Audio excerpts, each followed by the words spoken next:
Pemirsa, Uni Eropa dan Amerika Serikat dikabarkan tengah menuju kesepakatan pemberlakuan tarif resiprokal sebesar 15%. Namun demikian, keputusan akhir pengenaan tarif tetap berada di tangan Donald Trump.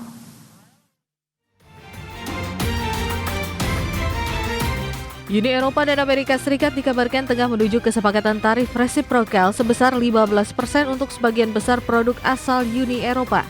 Para diplomat yang mengetahui informasi ini menyebut, sejumlah negara anggota Uni Eropa telah mulai menyetujui untuk menerima tarif masuk sebesar 15% ke Amerika Serikat.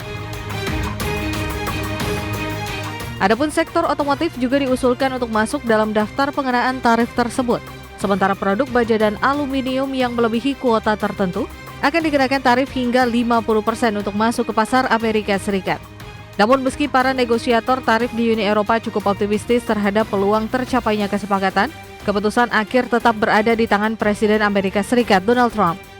Di sisi lain, pejabat Amerika Serikat mengatakan negosiasi masih berlangsung dinamis dan belum tentu akan menghasilkan pengumuman dalam waktu dekat. Kedua belah pihak telah mempercepat perundingan selama beberapa minggu terakhir untuk menghindari perang dagang besar-besaran yang dipicu oleh rentetan tarif Trump terhadap mitra-mitranya di seluruh dunia. Negosiator Uni Eropa dan Amerika Serikat hampir mencapai kesepakatan 2 minggu lalu, tetapi negosiasi terhenti setelah Trump mengancam akan memberlakukan tarif 30% untuk sebagian besar barang jika kedua belah pihak gagal mencapai kesepakatan pada 1 Agustus. Berbagai sumber IDX Channel. Korea Selatan mencatat pertumbuhan PDB sebesar 0,5% secara tahunan di kuartal 2 2025. Ya, peningkatan tersebut ditopang oleh kinerja ekspor negeri ginseng tersebut.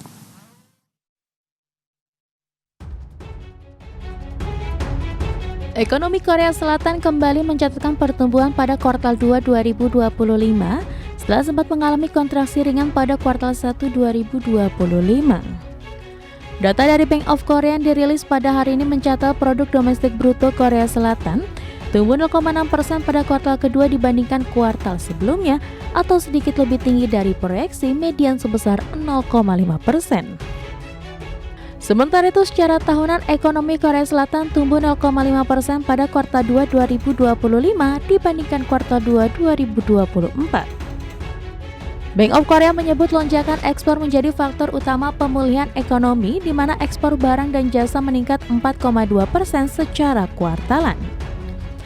Adapun sejumlah produk seperti semikonduktor, produk minyak bumi, dan bahan kimia menjadi pendorong utama pertumbuhan ekspor Korea Selatan di kuartal 2 lalu. Kabar pertumbuhan ini menjadi angin segar bagi pemerintahan Presiden Lee Jae-myung yang saat ini dihadapkan pada tarif resiprokal sebesar 25%. Sementara kinerja ekspor berkontribusi sebesar 40% terhadap PDB Korea Selatan di sepanjang tahun lalu. Berbagai sumber IDX Channel. Masih di Prime Market Highlights, pemirsa, Israel menolak dituding bertanggung jawab atas bencana kelaparan yang kini melanda Gaza. Pemerintah Israel mengklaim Hamas merekayasa situasi di lapangan dan mencegah distribusi pasokan bantuan di Gaza. Pemerintahan Perdana Menteri Israel Benjamin Netanyahu membantah menjadi penyebab bencana kelaparan yang kini melanda wilayah Gaza. Bantahan tersebut disampaikan usai sejumlah komunitas dan organisasi internasional mengkritik blokade Israel terhadap aliran bantuan kemanusiaan ke Gaza. Juru bicara pemerintahan Israel David Mencer mengklaim bantuan sudah mengalir ke Gaza, namun Hamas merekayasa situasi di lapangan sehingga seolah-olah terjadi kekurangan pangan di Gaza. Mencer juga menuduh Hamas mencegah distribusi pasokan bantuan dan menjarah bantuan kemanusiaan untuk diri sendiri. Selain itu, Hamas juga disebut Mencer menjual bantuan dengan harga mahal.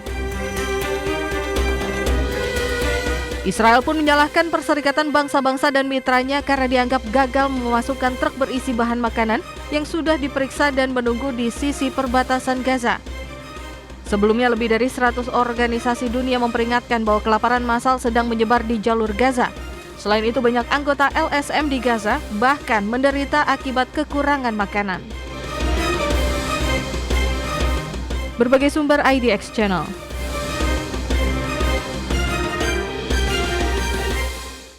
Pemirsa, Rusia dan Ukraina dijadwalkan menggelar perundingan damai langsung di Turki pada hari Kamis waktu setempat.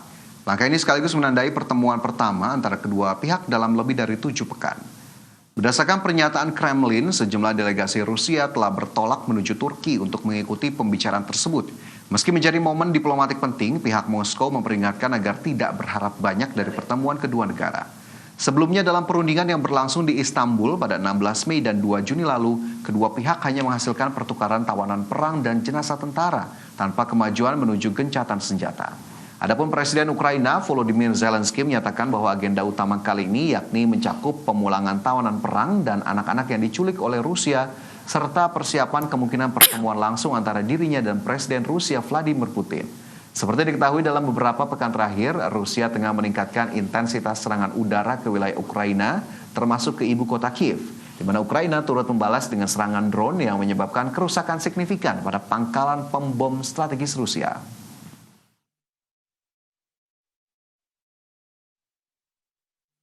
Kembali bersama kami di Prime Market Highlights. Pemirsa, pemerintah Taiwan meluncurkan program ambisius yang dinamai 10 proyek infrastruktur AI utama dengan nilai investasi mencapai sekitar 8.351 triliun rupiah. Ya, proyek ini bertujuan memacu ekonomi dan menegaskan posisi Taiwan sebagai pemain utama dalam teknologi kecerdasan buatan global. Perdana Menteri Taiwan Cho Jong-tai menyampaikan bahwa negara akan memaksimalkan keunggulan industri semikonduktor dan teknologi silikon fotonik, termasuk kontribusi utama dari TSMC sebagai produsen chip global. Pengembangan robotika AI dan teknologi kuantum juga menjadi fokus utama program besar ini. Rencana jangka panjang hingga 2040 menargetkan penciptaan nilai ekonomi sebesar 15 triliun dolar Taiwan atau setara 8.351 triliun rupiah. Program ini juga diharapkan menghasilkan sekitar 500.000 lapangan kerja baru dan memperkuat ekosistem inovasi AI yang berdaulat di Taiwan. Pendukung utama program ini termasuk perusahaan-perusahaan besar seperti Foxconn yang membentuk aliansi besar industri robotika AI Taiwan guna mempercepat pengembangan teknologi robotika dan AI di dalam negeri lewat kerjasama antar pelaku industri dan riset inovatif. Selain pengembangan teknologi, pemerintah Taiwan fokus pada pembangunan infrastruktur komputasi canggih serta pemerataan pengembangan AI di seluruh wilayah negara. Berbagai sumber IDX Channel.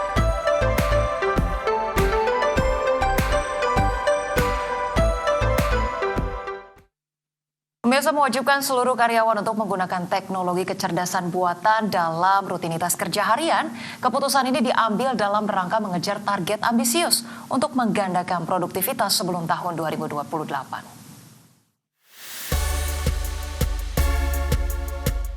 Perusahaan teknologi Yahoo Japan Corporation mengumumkan langkah berani dengan mewajibkan 11.000 karyawan untuk menggunakan teknologi kecerdasan buatan generatif dalam rutinitas kerja harian.